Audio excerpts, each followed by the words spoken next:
প্রত্যেকটা পদক্ষেপ যেটা বাংলাদেশের সামরিক খাতের জন্য আমি সবসময় এটাকে সাপোর্ট করি।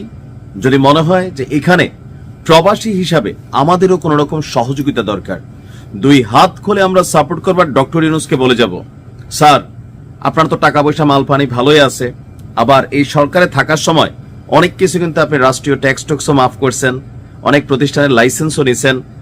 সো এই ধরনের বড় ধরনের যে প্রজেক্টগুলা আপনি ক্ষমতা থেকে যাওয়ার পর আপনার প্রতিষ্ঠান থেকে মিনিমাম 2-4 বিলিয়ন বা মিলিয়ন ডলার এই খাতে দিবেন, তাহলে মনে হবে যে ডক্টর ইউনূস রাষ্ট্রীয় চিঠিতে শুধু সাইন করে নাই, তিনি তার প্রতিষ্ঠান থেকেও এখানে টাকা দিছে, কারণ অনেক কোটি টাকা তো আপনি ট্যাক্স মাফ নিয়ে গেছেন। আমরা চাই সারা দেশের মানুষ এই প্রজেক্টে যে যার মতো সহযোগিতা করুক, কারণ বাংলাদেশকে আগামী দিনে টিকে থাকতে হইলে, ভারতের বিরুদ্ধে কথা বলতে হইলে, পাকিস্তানের বিরুদ্ধে কথা বলতে হইলে, মিয়ানমারের সাথে চোখ রাঙাইতে হইলে আমার ডিফেন্স সিস্টেম শক্তিশালী হতে হবে, এর কোনো বিকল্প নাই। ভালো উদ্যোগ। দেশে ড্রোন কারখানা তৈরি হচ্ছে, আর এখানে চীন এবং বাংলাদেশ যৌথভাবে এই প্রজেক্টে হাতে নিচ্ছে, আর পেছনে বাংলাদেশের পক্ষে কাজ করবে আমাদের বিমান বাহিনী। এক দৃশ্য দেখতেই ভালো লাগছে। ড্রোন উৎপাদন, সংযোজন কারখানা স্থাপন এবং প্রযুক্তি হস্তান্তরের জন্য বাংলাদেশের সাথে চীনের G2G অর্থাৎ সরকার থেকে সরকার একটা চুক্তি স্বাক্ষরিত হয়েছে।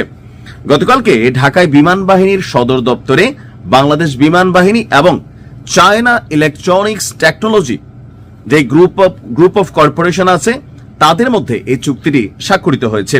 বিমান বাহিনীর প্রধান air marshal chief marshal Hasan Mahmud Khan এখানে উপস্থিত ছিলেন। তো আমাদের আইএসপির পক্ষ থেকে বলা হয়েছে চুক্তির আওতায় বাংলাদেশ বিমান বাহিনী এবং সিইটিসি চীনের যে কোম্পানি, তারা যৌথভাবে বাংলাদেশে অত্যাধুনিক আনম্যানড এরিয়াল ভেহিকল অর্থাৎ মানববিহীন বা মনুষ্যবিহীন যে ড্রোন আপনার উৎপাদন এবং সংযোজন এখানে করবে। এর মধ্যে রয়েছে প্রযুক্তি হস্তান্তর, সক্ষমতা বৃদ্ধি, শিল্প দক্ষতা উন্নয়ন, যৌথ প্রযুক্তিগত সহযোগিতা, যা দীর্ঘমেয়াদে এই ড্রোন উৎপাদনের স্বনির্ভরতা আপনার পূরণ করবে। এই ধরনের ইউএভি বা ড্রোন সামরিক এবং অসামরিক কাজেও সহায়ক হবে। বাংলাদেশ বিমান বাহিনী প্রাথমিকভাবে বিভিন্ন ধরনের মাঝারি উচ্চতার দীর্ঘ সময়ে উড্ডয়নের সক্ষম ইউএভি এবং উলম্বভাবে উড্ডয়ন ও অবতরণের সক্ষম ইউএভি উৎপাদন এবং সংযোজনের সক্ষমতা অর্জন করবে। মোট কথা এগুলা পড়া বাদ দিয়ে সোজার কথা আমি যেটা বলি, আমি যেটা বুঝি যে আমাদেরকে সামরিক খাতে শক্তিশালী হওয়া দরকার। কারণ এখন বাংলাদেশে যে ধরেন গতকালকে একটা বলছিলাম যে বুলেট উৎপাদন করবে, পাশাপাশি ট্যাঙ্কার এক্সেল, কারণ এখানে টোটাল জিনিসটা আমরা বাহির থেকে কিনে আনি। যারা অস্ত্র রপ্তানিকারক দেশ, সারা বিশ্বে যুদ্ধ লাগে বিলিয়নস অফ ডলার তারা এখানে ব্যবসা করে, পাশাপাশি আমাদের মতন রাষ্ট্রগুলোর সাথে অস্ত্র ব্যবসা নিয়ে সম্পর্ক নষ্ট হয়। তা আমরা যখন নিজে বানাবো যে ভাই আমার কাছে তো আছে, আমি এটা কেন কিনবো, চাপ দিয়ে কিন্তু ভাই আমেরিকা সহ, জার্মানি সহ, রাশিয়া সহ সবাই এরা কিন্তু অস্ত্র বানায়।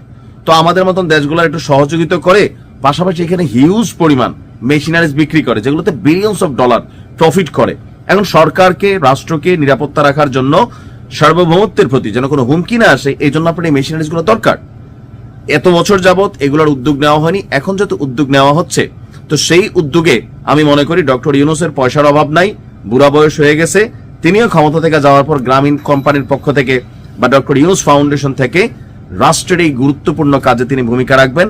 আর আমরা যারা আছি, যদি রাষ্ট্র মনে করে যে দেশের জনগণ একটু সাপোর্ট করুক, আমি করব। বেস্ট অফ লাক, এই প্রজেক্টটা সফল হোক। আসসালামু আলাইকুম।